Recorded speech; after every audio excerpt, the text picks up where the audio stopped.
നമ്മൾ വയനാട്ടിൽ പ്രത്യേക ടീമിനെ എടുത്തപ്പോൾ തൊട്ടടുത്ത ജില്ലകളിൽ നിന്നെല്ലാം ആളെ എടുത്താണ് അങ്ങോട്ടേക്ക് അയച്ചത്. അതൊരു സത്യം തന്നെയാണ്.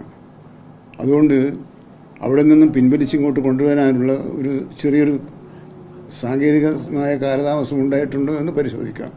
പ്രതിഷേധം സ്വാഭാവികമായിട്ടുണ്ടാകുന്നതാണ്. പക്ഷേ നമ്മളിതുവരെ എപ്പോഴെങ്കിലും മോർച്ചറിയിൽ കയറി മൃതദേഹം എടുത്തുകൊണ്ടുപോയി സമരപന്തലിലേക്ക് കൊണ്ടുപോകുന്ന സംഭവം ആദ്യമായിട്ടാണ് കേൾക്കുന്നത്. അങ്ങനൊരു സംഭവം ഉണ്ടാകും. കാരണം രണ്ട് ഉത്തരവാദപ്പെട്ട നേതാക്കന്മാരാണ് മോർച്ചറിയിൽ കയറി മൃതദേഹം എടുത്തുകൊണ്ടു പോകുന്നത്. അത് പ്രോത്സാഹിപ്പിക്കപ്പെടേണ്ട ഒരു കാര്യമല്ല, വിമർശിക്കപ്പെടേണ്ട ഒരു കാര്യം തന്നെയാണ്. അതിനെ നിങ്ങളാരും ദയവായി അത്തരം പ്രവണതകളെ പ്രോത്സാഹിപ്പിക്കരുത്. നമ്മൾ കൂടുതൽ ശാസ്ത്രീയമായ മാർഗങ്ങളിലേക്ക് കടക്കേണ്ടതുണ്ട്.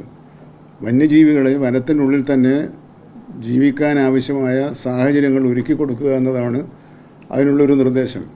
ആ നിർദ്ദേശം എങ്ങനെ നമുക്ക് ഫലപ്രദമായി നടപ്പിലാക്കാൻ കഴിയുമെന്നതിനെക്കുറിച്ച് ബഹുമാനപ്പെട്ട മുഖ്യമന്ത്രി തന്നെ അതിന് ബന്ധപ്പെട്ടവരോട് നിർദ്ദേശങ്ങൾ സമർപ്പിക്കാൻ ആവശ്യപ്പെട്ടിട്ടുണ്ട്.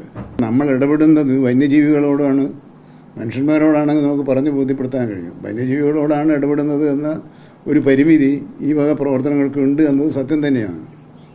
ആ പരിമിതി പരസ്പരം മനസ്സിലാക്കുകയും അപകടങ്ങളില്ലാതിരിക്കാനും മരണം സംഭവിക്കാതിരിക്കാനുള്ള ജാഗ്രത പാലിക്കുകയും ചെയ്യുക, അവർക്ക് ആവശ്യമായ സഹകരണങ്ങൾ നൽകുക തുടങ്ങിയവയാണ് നമ്മളിപ്പോൾ സ്വീകരിച്ചു പോരുന്ന നടപടികൾ. പക്ഷേ ഇപ്പം നമ്മൾ നോക്കുന്നത് എവിടുന്ന് വന്ന ആനയാണെന്നുള്ളതല്ല.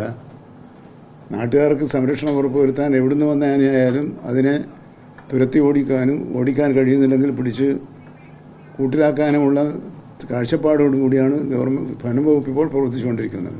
പാതി വഴിക്ക് ഫെൻസിങ് കെട്ടുന്ന പ്രവർത്തനം ഉപേക്ഷിച്ചോ എന്നുള്ളത് എനിക്കറിയില്ല, അത് അന്വേഷിക്കാം. അതെ, എന്ന് പറഞ്ഞാൽ ഇതിൻ്റെ പരിചരണം ഒരു പ്രധാനപ്പെട്ട പ്രശ്നമാണ്. പരിചരണം നടത്താൻ ഇപ്പോൾ സംവിധാനങ്ങൾ വളരെ പരിമിതമാണ്.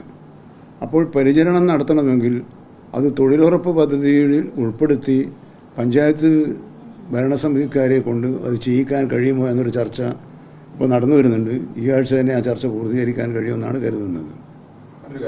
നിലവിൽ ആക്രമണത്തിന് ഇരയായവർക്ക് നൽകുന്ന നഷ്ടപരിഹാരം അത് പെൻഡിംഗ് ആണെന്ന് പറയുന്നത് ശരിയല്ല.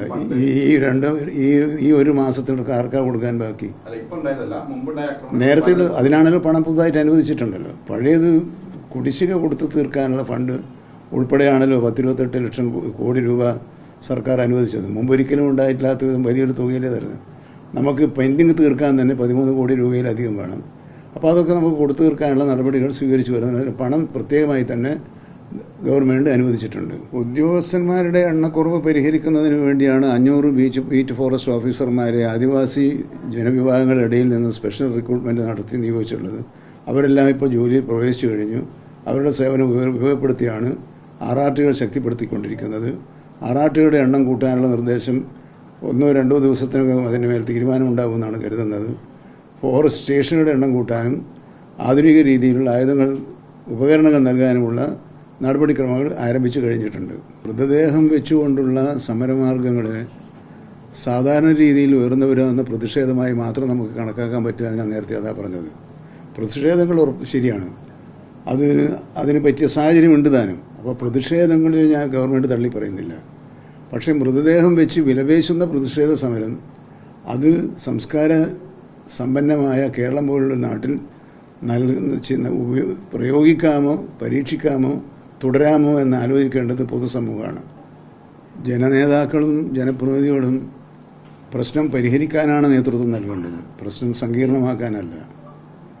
ആ ഒരു കാഴ്ചപ്പാട് ജനങ്ങൾ നേതാക്കന്മാരിൽ നിന്നും പ്രതീക്ഷിക്കുന്നുണ്ട് എന്നുകൂടി ഞാൻ കൂട്ടിച്ചേർക്കും.